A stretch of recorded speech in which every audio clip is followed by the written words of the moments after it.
ভয় নয়, মৃত্যুর জন্য প্রস্তুতি। ভ্রমণে বের হলেই সঙ্গে রাখেন কাফনের কাপড়।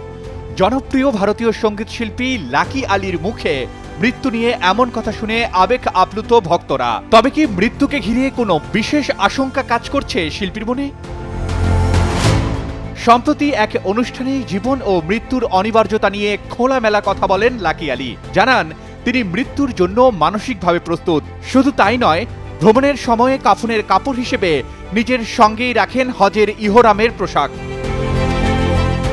লাকির মতে তিনি কাউকে মৃত্যুর জন্য প্রস্তুত করছেন না, বরং নিজেই সেই যাত্রার জন্য প্রস্তুত। একদিন সবাইকে চলে যেতে হবে, মৃত্যু জীবনেরই অনিবার্য অংশ। আগামী 16 আগস্ট দুবাই কনসার্টে গাইবেন লাকি আলী। তার আগে শিল্পীর এমন বক্তব্যে তৈরি হয়েছে আলোচনা। কারো কাছে লাকি আলীর গান মানে শৈশবের স্মৃতি, কারো কাছে কৈশোরের প্রেম, আবার কারো কাছে জীবনের একান্ত কিছু মুহূর্ত।